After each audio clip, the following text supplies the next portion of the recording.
Good morning, I'm Mr. T. Today we'll be working on the standing long jump in our track and field unit. First off, before we get into the skill, remember that it's always important to be warming up before you practice any activity. The warm-up that I suggest for today is 20 jumping jacks, 2 arm stretches, so across our body and over our shoulder. Remember to hold every static stretch for 12 seconds, that's really important. 2 leg stretches, so maybe a side lunge and a quad stretch. Remember, if you're off balance, just reset, counting to 12 every time. Then moving on from that, maybe 10 squats and 10 push-ups. Now, as we get into our skill, again, it's the standing long jump. Let me show you what it looks like first, and then I'll talk to you a little bit about what I am thinking about so I can perform the standing long jump the best I can. So here's the skill. And there are a couple things that I am thinking about so that I can perform this skill as best as I can. First off, our starting position, we are having our feet shoulder width apart, just like we would in our squat. Our chest is facing the direction we're about to go. We then swing our arms back as our knees are bending, loading up, getting ready to make our jump. Then we explode forward, extending our knees, swinging our arms forward in the direction that we're trying to go. While we're in the air, my hips are swinging forward.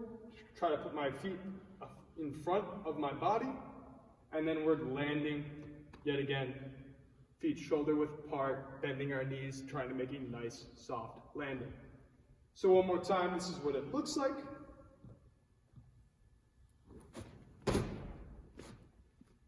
So I had good feet to start with, shoulder width apart, loading up, exploding through and out, swinging our arms forward, swinging our hips forward when we're in the air, and then making a nice, solid landing.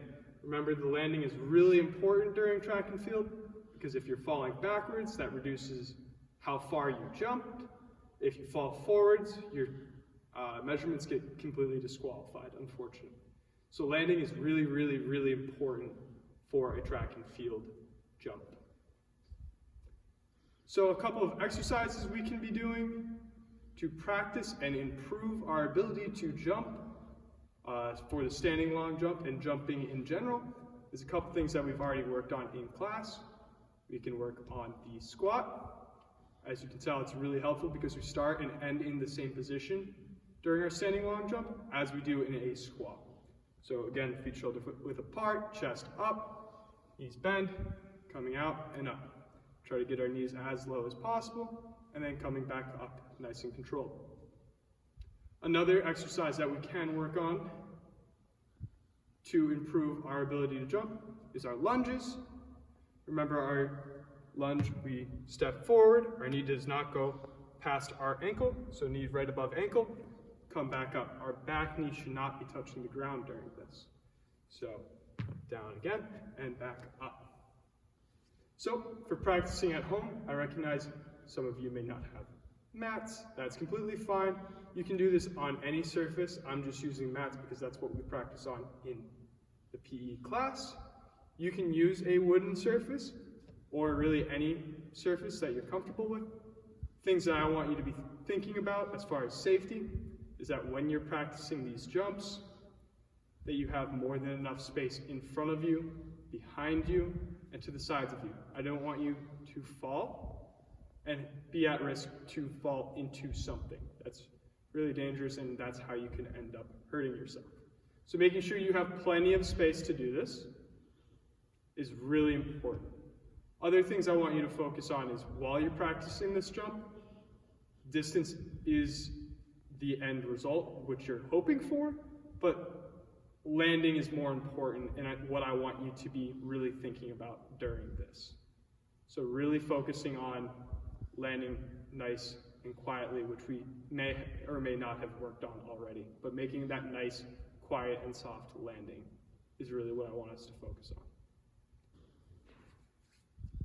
So, for our challenge today, we're going to be seeing how far we can jump by measuring. So what we're going to be doing, you can have a parent or guardian help you with this, is you're going to try to make a jump and see exactly how far you can get. You can use a measuring tape and start from one distinct starting point. Maybe you mark it with a piece of tape. You jump as far as you can and mark with the back heel, and that is how far you went. If you don't have equipment like a measuring tape, you could potentially use other household items. For example, to the side of you, you could stack up couch cushions. For example, if you were able to jump over 1.5 couch cushions, that would be a perfectly acceptable alternative instead of using an actual tape measure. Just making sure that they are to the side and that you will not be jumping on, slipping on, or falling on any of the objects that you're measuring with. This was PE with Mr. T. Thank you very much.